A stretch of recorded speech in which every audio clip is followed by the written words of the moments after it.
a podcast to honor the gods. This better come with a sacrifice. Dave X Media.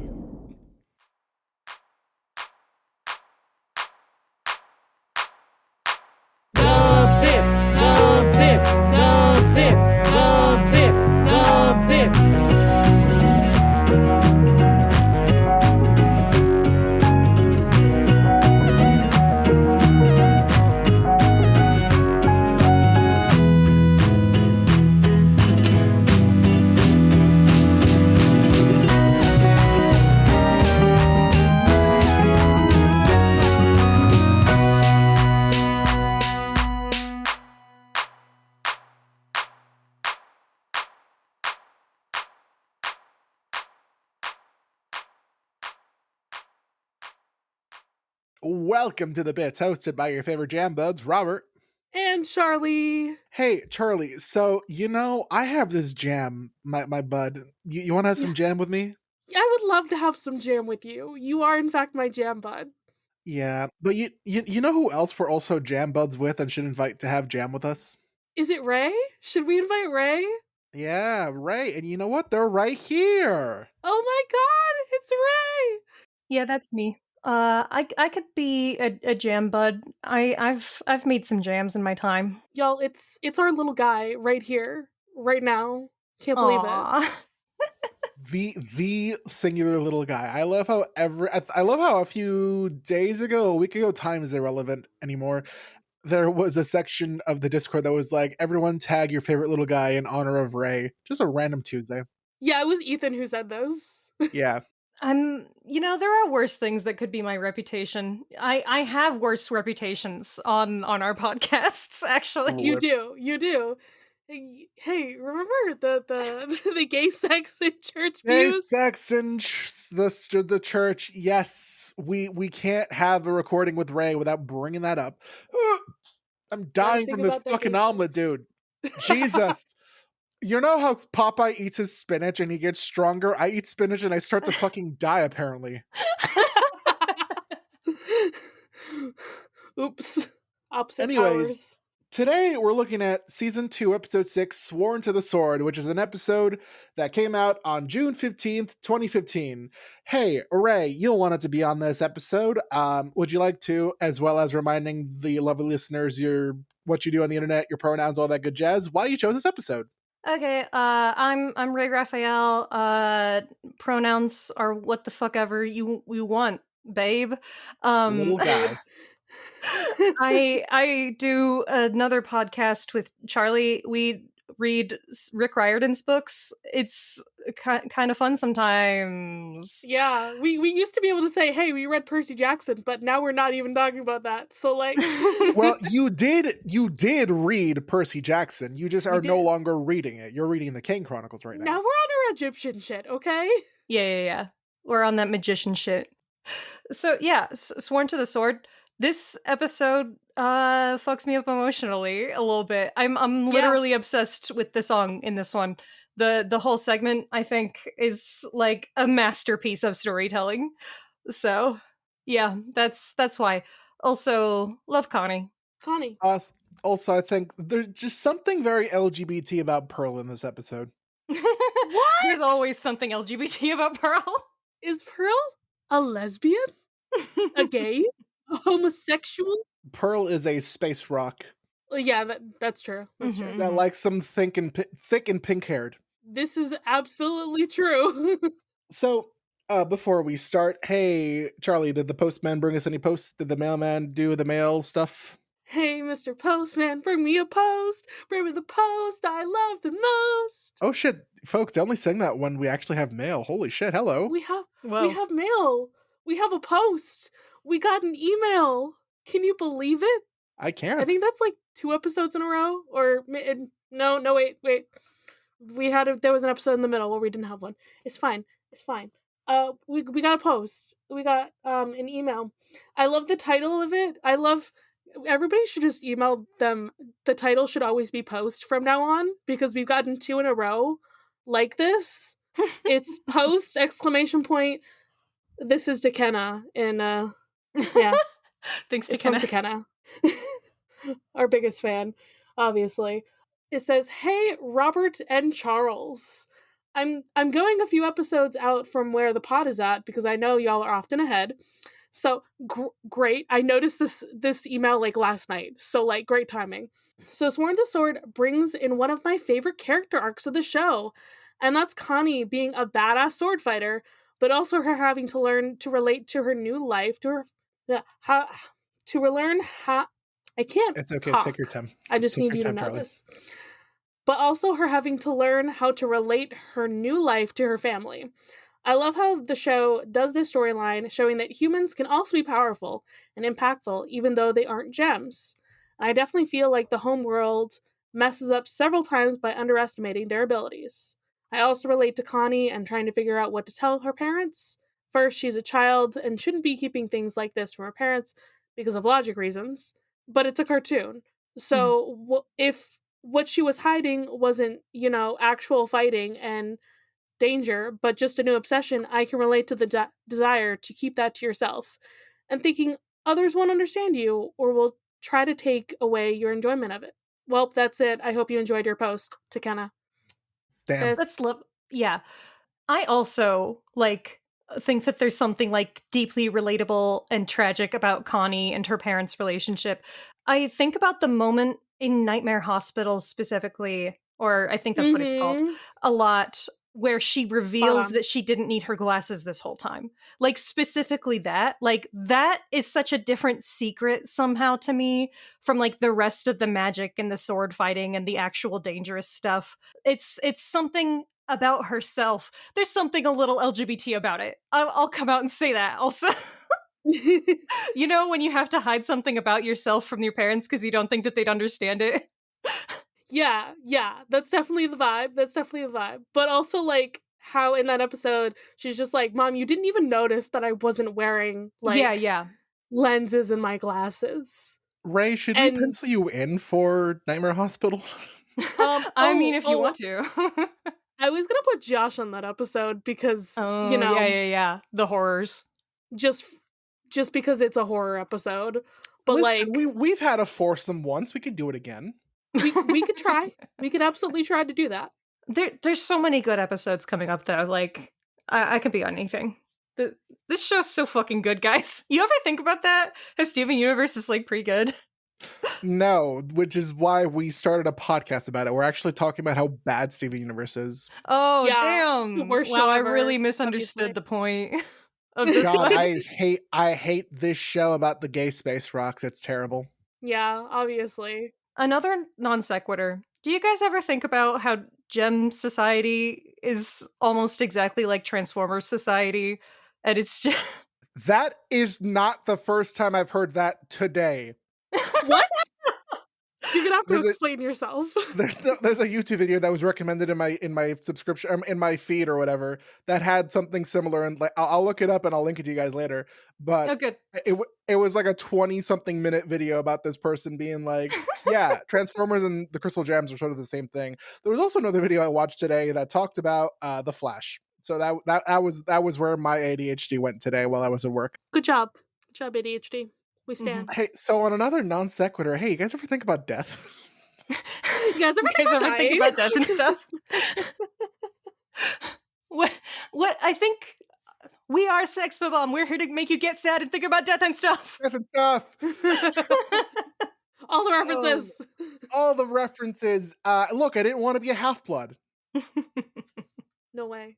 Let's start talking about this fucking episode more than we have. So the episode opens up with Steven and Connie just chilling, just putting some jams on biscuits, and they're singing the jam song because they're jamming out. This is where we get jam buds, guys. This is where we got it. It's a good ass song. I love when people hang out on the laundry hand. I think that's a really charming location. Yeah, it really is. It's just, I don't know how they get up there, but I remember there's a joke about it. The warp pad. Oh, okay, yeah. The more important question is how they get the electricity for there's the washer a joke and about that dryer. at some point. I There remember is. there's a joke about that. There Right. is. I feel like we've already passed the joke, but still, the question is still here. No, okay. So I feel like there's a plot hole in this episode now because I'm fine with the laundry machines. I think that that's just magic and that just works. Connie, it's implied that when they go to the training location, that that's her first time using a warpad. True, it is. I think that's just. I made a note about that because I thought that was fun. I think that's just Look at you making notes about this about this show. Word things. What do you call that? Just plot hole. Yeah, it's just a plot hole, straight up. Because there's definitely a warpad there, and I also like. I mean, we all know what the temple is. Like, it's obsidian or whatever. So the warpad, that's got to represent like one of the garnet sapphire gems, right? Yeah. Sapphire and ruby. I just want to say my joke before I forget it is that when Charlie was like, "Hey, you know what's fuck, I already forgot the joke. Damn it!" Whatever. Well, it'll come back to me at like 3 a.m. or something. I'll bolt awake, be like, I remember what the joke was, and I'll like call Charlie at like 2 a.m. their time and be like, "You bastard, here's the fucking joke." Sorry. Speaking of bastards, there are seagulls attacking Steven and Connie for their succulent, delicious biscuits and jam. Mine, and Connie, mine. Sorry. So what I should do to Charlie is what Connie does to these seagulls, which is viciously attacks them with a violin bow. Yeah, probably. Just bonk Charlie on the head until they die, I guess. I guess I'm committing murder. Is this the bit I'm going for? I think that's just murder.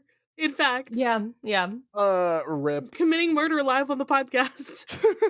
Committing surprise, Charlie. I'm actually not in my recording studio in New Jersey. I'm in your closet.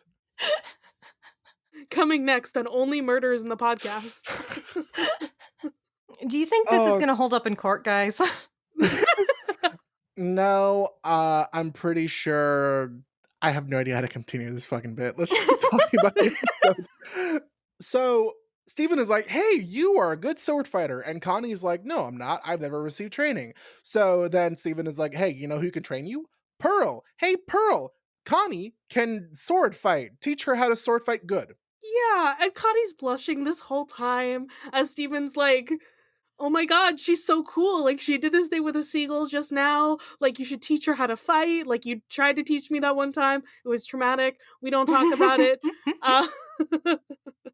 I will say, I didn't look at anything specific, but I did have a thought that I wanted to confirm. And not only was my thought confirmed, I was horrified, which is I went to AO3 and I looked up if people shipped Connie and Pearl.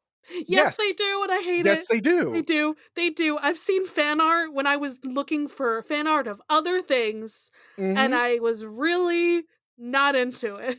Guys, why? I don't remember the exact number, but it was, you know, on like, you can see like, hey, here's the amount of like graphic things, and there's a lot. Like, that's a child. Stop that. No. I'm not into this, guys. No one should be into this. And if you are into this, go to hell. So to breeze past that, Pearl takes them to the ancient Sky Arena for training and explains the significance of the arena, which it hosted some of the very first battles between gems way back when. She does this after like Connie explains like, "I really want to learn. I think it'd be so good," making Pearl almost cry.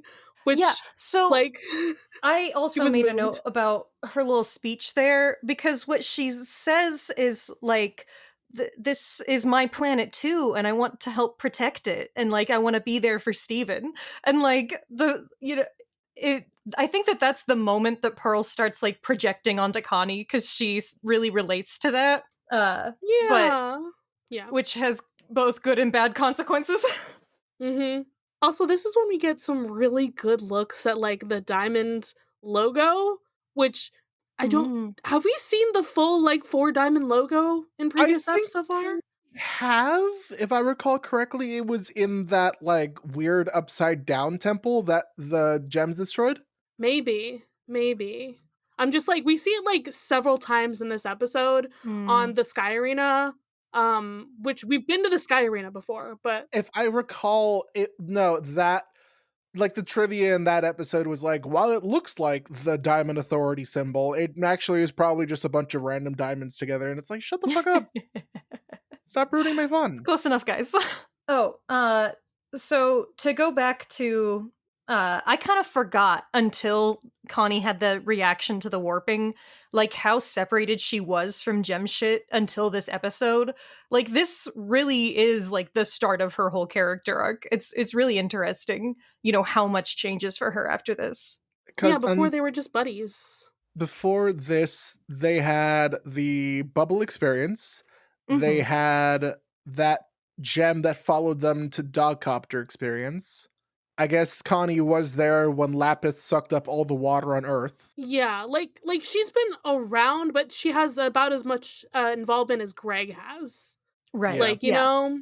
She's an adjacent human until like this point where she says, I'm going to be a combatant because I want to be. Yeah, she's like, I want to go on gem missions and do that stuff, which she eventually ends up doing. I don't think that's to like season 3? 3 or 4, something like that. Yeah. What I like and don't like, because God, if I'm not an asshole who likes emotionally destroyed characters, is that Pearl hands a sword to Connie, is explaining to her like, you are essentially you are nothing more than a protector. Like, she's instilling in Connie this idea of, you have one goal now, protect Steven no matter what. Which, as the episode goes on, slowly irks Steven more and more, because he's like, I don't want that. Like, that's my friend. We're on equal footing here. It's so good and interesting how easily Connie accepts that mindset. It's because that can happen to people. Pearl has just given her a purpose as a person. She said, this is now your only purpose, but like, people are always searching for meanings. This is how people get into cults, guys. Yeah, no, this is very much cult mindset shit happening. Also, okay, I want to unpack something else where Pearl's like, yeah, on Earth I discovered the, like, what they would call knighthood and, like, all of that. Like, Connie, you're going to be Steven's knight. He's going to be your liege. And I'm just like, okay, let's look at the timeline for a second here. Did knights exist 6,000 years ago when she came to Earth? No, but they existed at some point over the course of 6,000 years. Yes, but the Gem War was like 6,000 years ago. She's not saying it in the context of like, oh, when we arrived on Earth 6,000 years ago, there were knights from whom I learned from. She's saying, I arrived here 6,000 years ago, comma, at some point I discovered knighthood when it came around like 3,000 years later. When chivalry became a thing, Pearl was really into it. She was like, oh my gosh, a code of protection? I love that. That's I was my gonna shit. say, what if Pearl invented knighthood, actually? Oh, that'd be sick. That's what I'm getting at here, is like, I don't think it influenced her. I think she influenced it, because she existed first. True. Pearl then proceeds to summon our old friend Hollow Pearl, which is still traumatizing to Steven. Trauma. Yep. This is one of the traumas he lists in like that big rant in Steven Universe Future, isn't it? Where he's like, I saw Pearl die. I think so. I'm gonna have to remember all of that, because Charlie, you're gonna have to remember, don't forgore. Listen, Abby and I are on Steven Universe Future right now. She finished the show, shit. she finished the movie, we're in the middle of Future, so... Better than my experience with my partner, where he watched till season 4 on Hulu, and then he was like, "Oh, it's done. That's it. That's the last season on Hulu. I can go watch the movie." And then he proceeds to watch the movie, and the first thing he texts me is he's like, "Rose is Pink Diamond?" And it's like, "Oh, You got y'all. Abby was broken when she found this information out. Like, I was like, God. you're not allowed to listen to the podcast, because I already know we're just full spoilers all the way." Mm-hmm. Like, yeah. So, well, I was just gonna say, I feel like the whole like Pink Diamond scenario also lends more to like this knighthood thing, especially where Pearl is coming from. Like she's like, Steven is too important, Rose is too important, like all of this stuff. Like, they're gem royalty. Like, she is, they're her liege, she's the knight, like the Yeah. protector and all of that, because like she's the whatever, the pearls are servants, and how you yeah. Yeah. I don't know Uh what else there is to unpack there, but like it definitely lends more to the whole knighthood thing. Oh, well, I was just going to talk about the end of the episode because it's on topic for that. Uh when she says, did Rose make you feel like you were nothing? And she says, Rose made me feel like I was everything. It's really interesting because it seems like Rose wasn't the one pushing this narrative onto Pearl. Pearl already had these like societal expectations of subservience. And so what she did was reframe that in her mind. She went from, I am a servant who exists only to make this person's life easier, into I am a protector who exists only to to forward this person's mission. And And like, I mean, sorry, going off of that, she probably also did quite literally have to be Rose's protector, especially in the Gem War, because Rose cannot get poofed. Within that amount of time, in any public space, cannot get poofed. If she poofs, war's over. Right? yeah. So I feel like that helped instill that in her. If I recall, we get a hint of it when God, what's that episode where they first talk about like the Gem War and like Stephen holds crying Pearl on that one island? What's that episode called? Fuck. Rose's Scabbard. Rose's Scabbard, yeah. I think in Rose's Scabbard we got a hint and an idea of how many times Pearl, like what Pearl went through fighting for Rose in this army in this war. And this episode, I think, really also opens the door. Like, how many times did Pearl get poofed? A lot. Just look at every time she gets reformed and the amount of like things she goes through, all the designs. Like, yes, a lot of those are like beta designs or whatever, like previous designs, like, it's it's like a meta thing where it's like, oh yeah, we're gonna, put those in there as references. Guys, but remember also the like pilot? But also she got poofed a lot. Thinking back to Rose's Scabbard makes me think about, how that's the first time that we talk about the way that Pearl is so devoted to Rose. She says, why would I be anywhere else if you're here? Like, she only exists for Rose. And then here in Sworn to the Sword, we start to unpack, like, yes, she loved her, but her level of devotion was like actively unhealthy. And then, like in the film, and in like Mr. Greg, we sort to finally let Pearl like move on as a person. Literally the line, it's over, isn't it? Why can't I move on? Yeah. Like, get over that like unhealthy level of devotion. Yeah, I mean, like, you go to like where all of this started.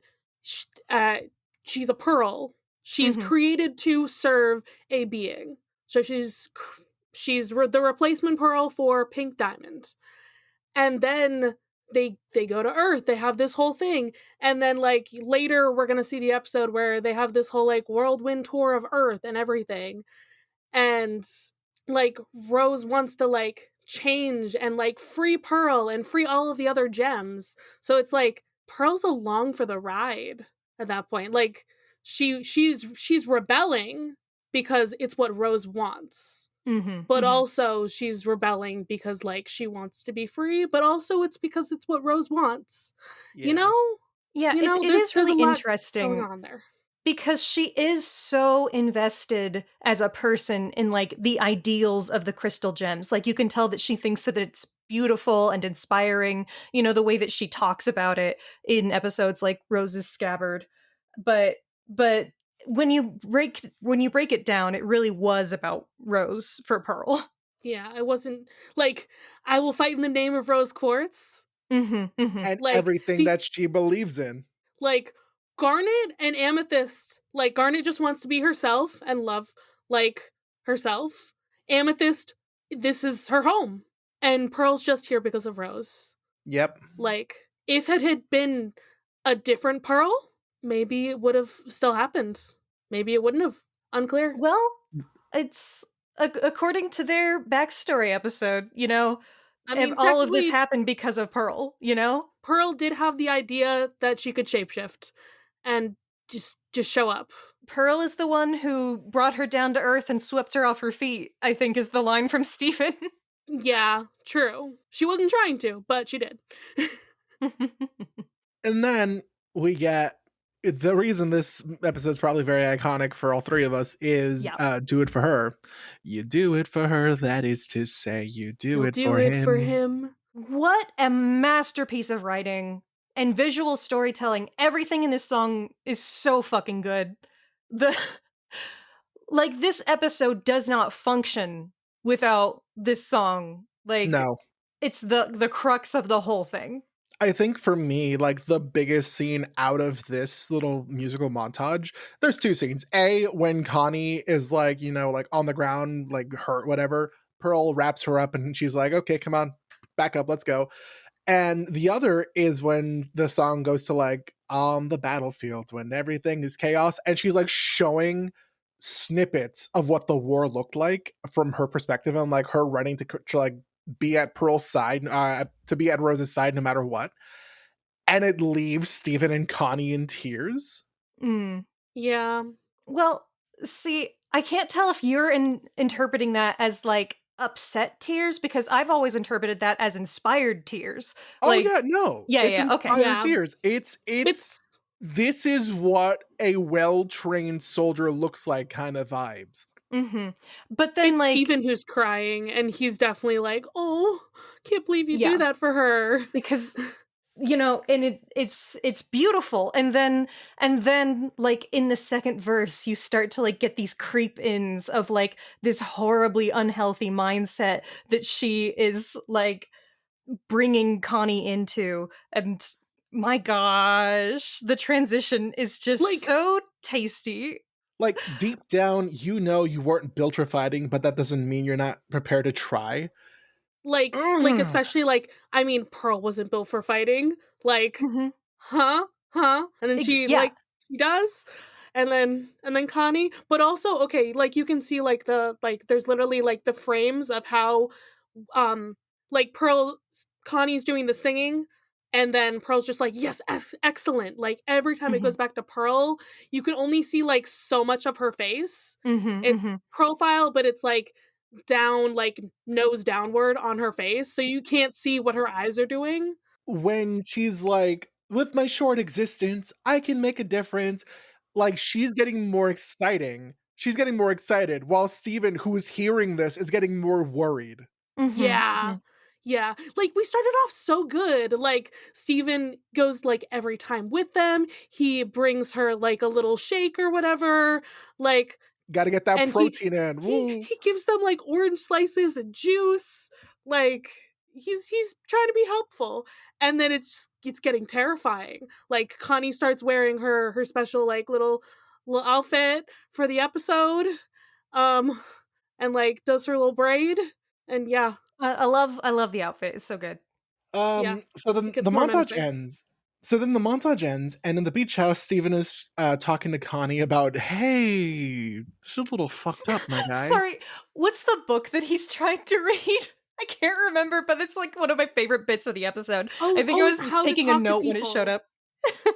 How to talk to I people. love that he because just- that book comes back. That Yeah. book comes the fuck back in a it's how to different talk to people. episode. And like this frame that the Wikia has right now is just him like reading it so intently. Well, Step doesn't it one, like think show of the what to book for a say. second? God, I'm trying to. Yeah, Yeah, think of what to yes. say. Say it.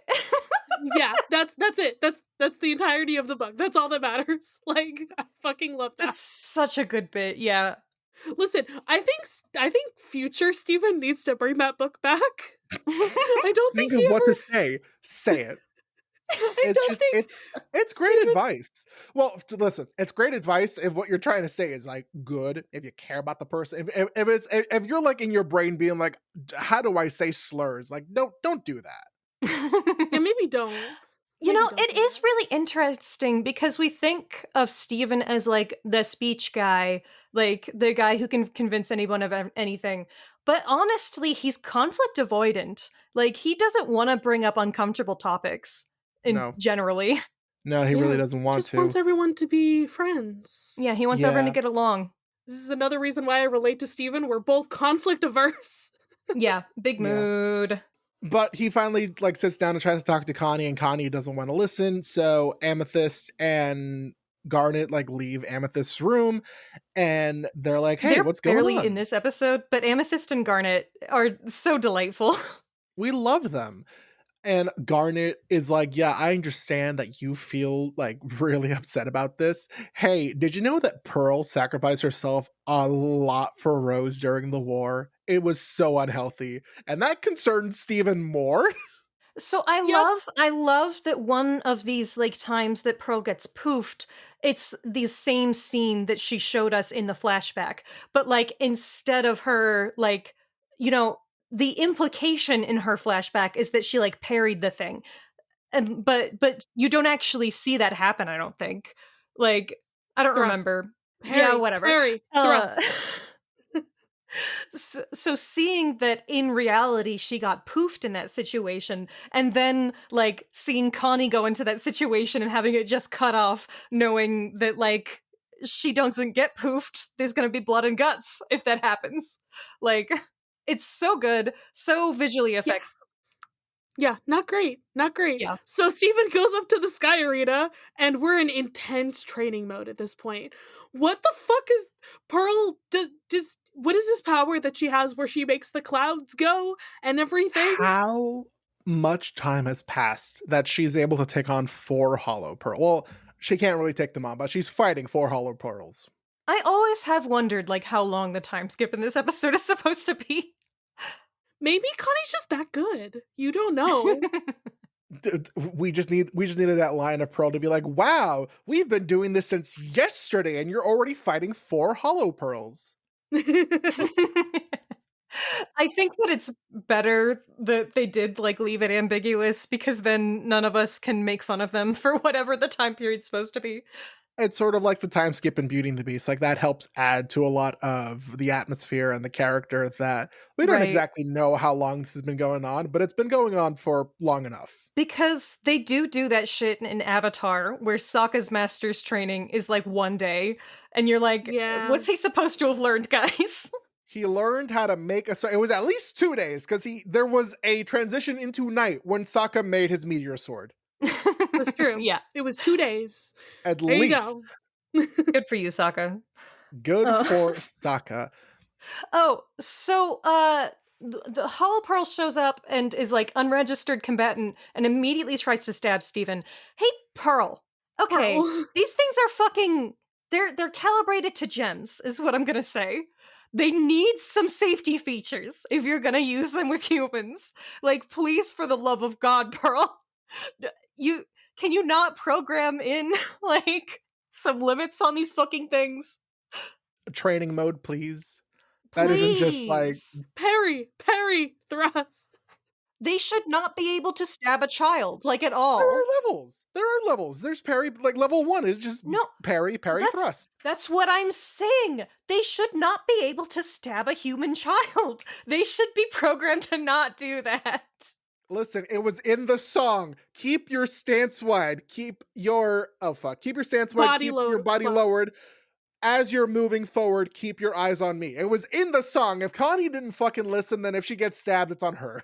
How many times has Connie been stabbed in this episode that we have not seen? Connie at least did she got get like a stabbed cut off on the screen? cheek, right? Yeah. She got a cut on the cheek, and then her arm is just worn out, I guess. No, she's got calluses on her hands. That's why she wraps Ah, them. that's what it is.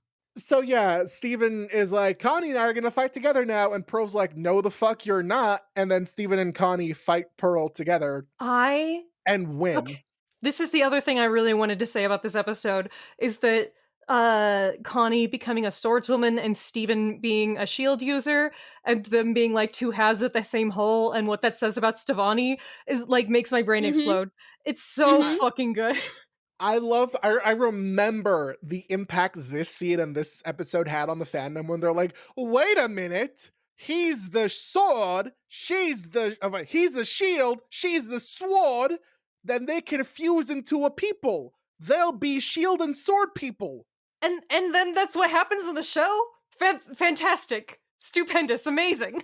It's good shit. It's amazing. We did it. Good job, guys. Pearl is a sore loser because she drops her sword and then she sits on the edge of the fucking sky arena. Yeah, like the fact that and Steven's just like, I'll be there with Connie, like fighting together. Like we can do it together. It's like Pearl's like, just let me do this for you, Rose. And she starts crying. Trauma. My God.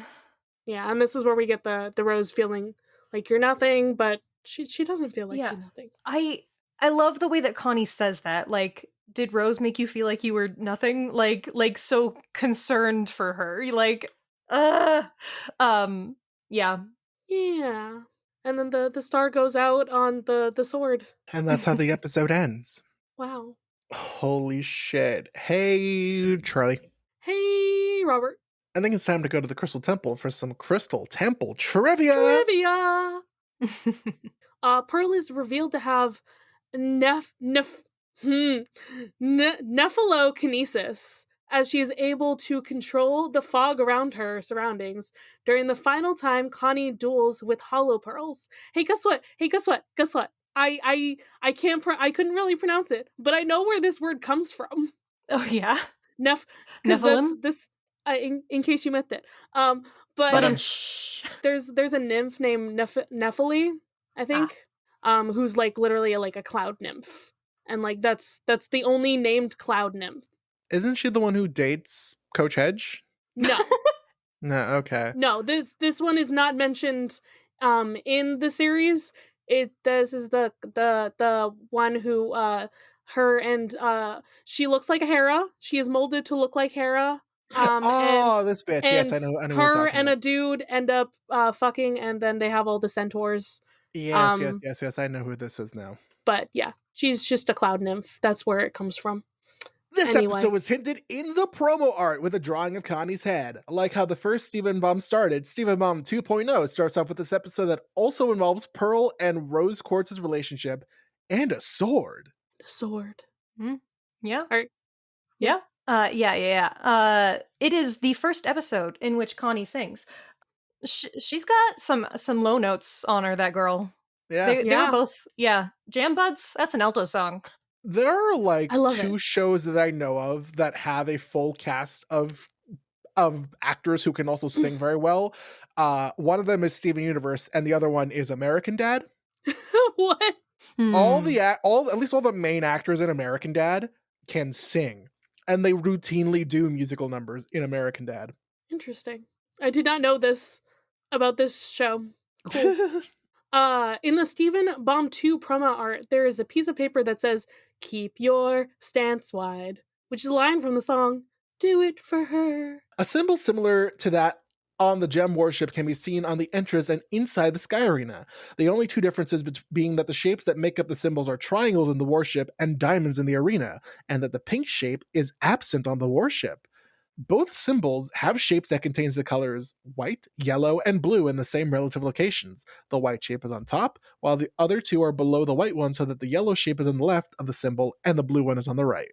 So I think this confirms I was right. This is the first time we see the full 4-color Great Diamond Authority symbol, the Era 1 version. The other version that we've seen is the Era 2 version. Which isn't even a diamond. Can't believe this. Somewhere out there, Ronaldo is screaming, "Vindication!" Yep. Speaking of him, he made a post about how his blog hasn't updated in a while. You know how people do that? Because he's been busy with a super secret project that's going to be released the next day when he finishes editing. So, little hints. Hints to the next episode of Steven Universe. Dating Ronaldo. I don't know about y'all, but one of these days I have an idea for a really like sad gay Superbat fanfic, and I just want to at some point write like a really devastating, heartbreaking chapter and then go on a break for like 2 months and then update it being like, "Sorry guys, was that war? Here's the update." Okay. Sure. That's just what goes on in my brain. Hey y'all, did you know that I have ADHD? It's diagnosed. Me too. Amazing. Did you know that my therapist literally was like, "Hey, I think you might have autism," and I was like, "Huh? I wasn't No, even really?" here. What wasn't the context? Was you're like, I didn't even ask you that. I literally was just like, "I'm not gonna bring this up to her because like this is something I'm thinking about on the side. We'll see like if it comes up naturally," and it did. Vindication. Bestie. Vindications for Teddy specifically, who's been saying this to you. Diagnosed by Teddy. Assigned autism by Teddy. Abt. Cool. Amazing. Listen, Uh, initialisms are terrible. At the end of the episode, Pearl says, "Oh, I'm so excited. I can't wait for the mid-air and underwater dueling exercises. It's going to be boodles of fun," which is a reference to a podcast, apparently. They have That a doesn't link. It's broken. Yeah, that Yes. podcast no longer exists. Oh, okay. Wait. You can see what it is based on the link title. Teens on Yeah. Air with Zach Callison, 4 guests, Steven Universe cast. Interesting. Fascinating. I always thought it was oodles, which would have been normal. Who knew that boodles was a reference? Interesting. Yes, Connie's training outfit and fighting style appear to be based on Kalaripayattu, which is a martial art from the Kerala region of India, which is fun because, Connie's an Indian character. Mm-hmm. It can also be shortened to just Kalari, I think, Ooh, is what the nice. Wikipedia says about it. Hmm. The book Stephen is seen reading, titled How to Talk to People, bears resemblance to the book How to Win Friends and Influence People by Dave Carney. What? I don't think that's what Stephen wanted to do, though. It bears a resemblance. It's a reference. It's a metaphor. You put yeah. the killing thing between your lips and then you bite. How to Win Friends and Influence People is like one of the most famous self-help books in the planet. So I've never heard this. All I'm That's saying is for Augustus real? Waters. People when reference he's- that constantly. Are you for serials right now? I don't think I've heard of this book specifically. All I'm saying is that Augustus completely Waters bizarre. should have just lit one up. Like, my guy is already dying. What's an extra cigarette gonna do? Jesus. Shut up, Robert. Like in The Sword Fighter, some of these sword fight shots are shot-for-shot homages to sword fights in the 1997 anime Revolutionary Girl Utena. Hey, bro, we should probably watch Utena for the bonus show at some point. Oh god, here's the thing. I have no problems with that. Whereas here's my problem is that for some reason streaming services hate having older animes. Oh, Yeah. That's It is fine. rough. I'm gonna Utena go. is like a classic. You could probably find it. I don't know where, but And if I don't, I mean, I'll just have to go back to my 2007 roots and watch like the whole thing in each episode in 3-part chunks on YouTube. Also, I know somebody who would love to talk about Utena. My other Raye friend, also known as Blake, loves Utena a lot. So okay. The sword Connie has is a straight cutlass, whereas Pearl and all of her hollow pearls use a rapier. The rapier is a very elegant dueling weapon. I think that fencing is based off of like rapier style. yeah, You are correct. Yeah, it fits Pearl's personality, her grace, and it makes sense given that her fighting style is apparently based on ballet. Connie's training outfit resembles Gohan's outfit from the Saiyan Saga and Namek Saga of Dragon Ball Z. I didn't even notice that before. It's the purple thing with the red belt. Yes, that is correct. nice. Fun. All right, continuity. Upon seeing Hollow Pearl, Stephen backs away apprehensively when Hollow Pearl says, "Do you wish to engage in combat?" He unintentionally summons his bubble shield. He appears to be remembering the events of Stephen the Sword Fighter. Similarly, Pearl makes a nod to the episode during the starting verse of Do It For Her. Her advice to Connie calls back to the advice she tried to give to Stephen in the earlier episode before he grew impatient. Interesting. Hollow Pearl got a redesign because Pearl has a redesign, but also she has a star on her tunic like Pearl, whereas the first Hollow Pearl had a diamond. And Oh, I didn't even realize there was a whole joke in that episode that like these things needed level 0, or wasn't it? And now they do. There is a level 0. All right, meme beans. What is who are we giving our pearl points to? Oh God, who am I giving my pearl point to? I mean, is it weird to say half for Pearl, half for Connie because they carried this episode? Mm.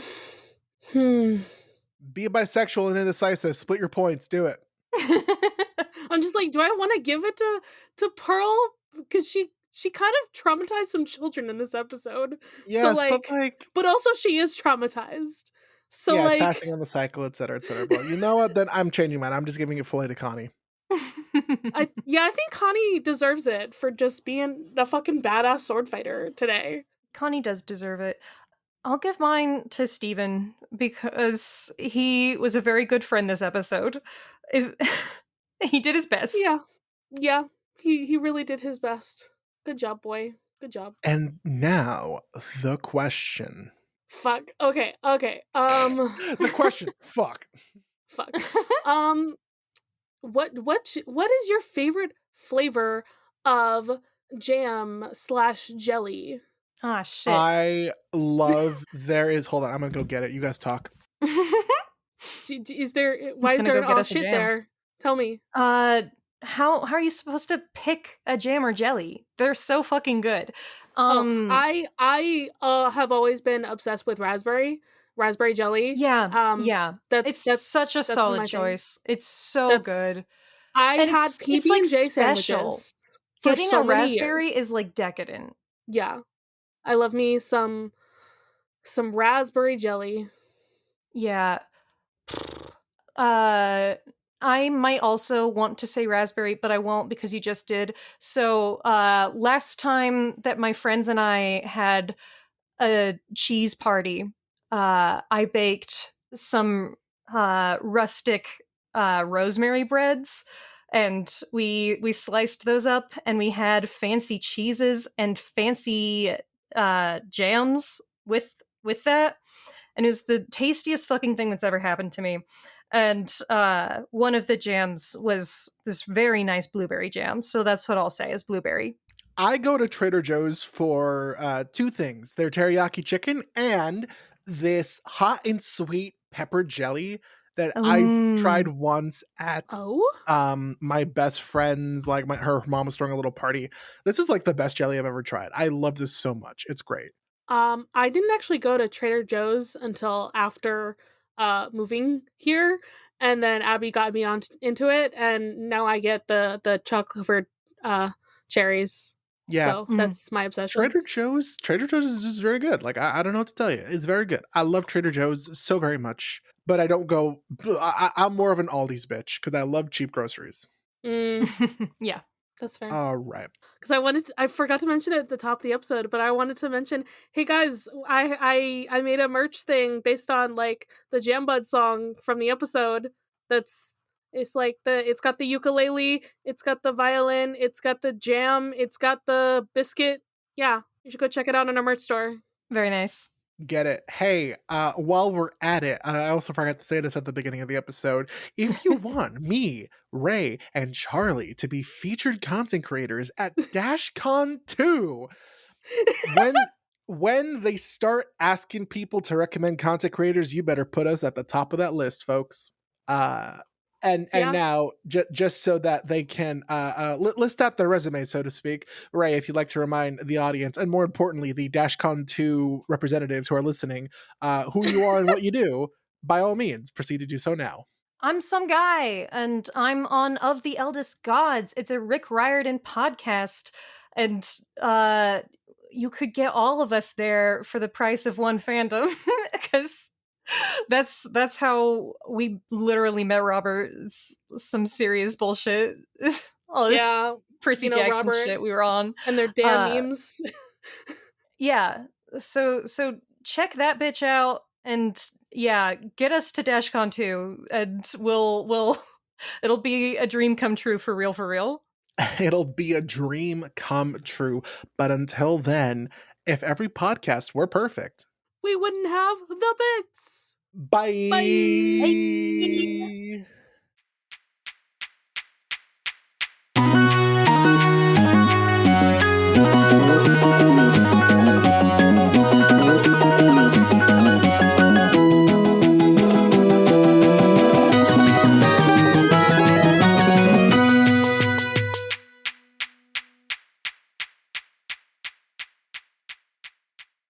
You can follow this podcast socials at the Bits SU Pod on Instagram and Tumblr.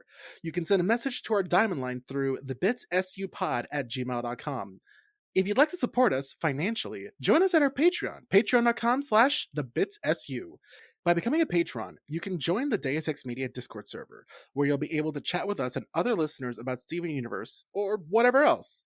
Our $5 patron tier also gets you access to Steven's Room, our monthly bonus show. There, we'll be talking about a wide variety of topics, which usually have something to do with Steven in some way. No promises. You can check out our merch store, The Bits SU, on Redbubble to find custom designs made by yours truly. Or if you cannot or do not want to support us financially, we'd really appreciate a rating, a review, or even letting your friends and followers know how much you love the podcast. It really helps. Our music was written and produced by Jason Hilton.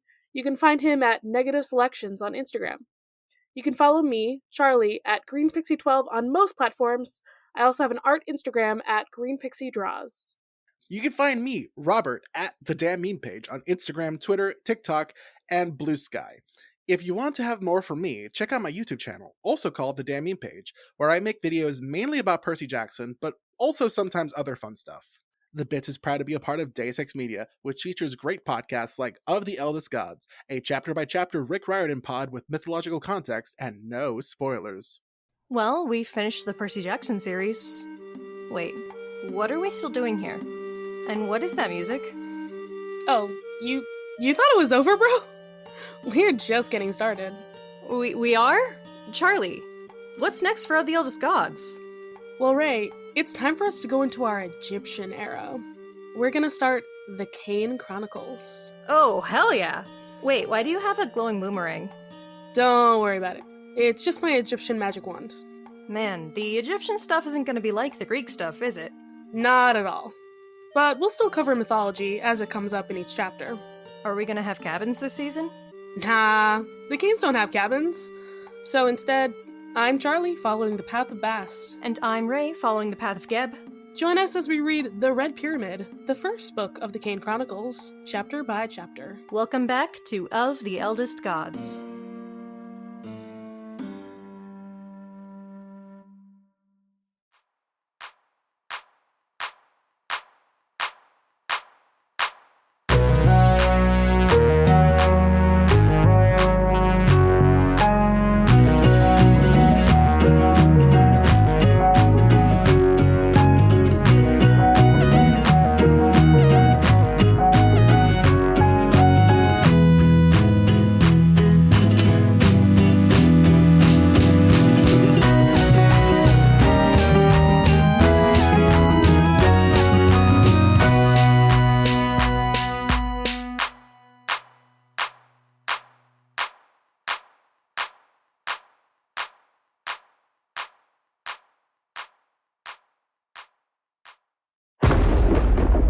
Deus Ex Media.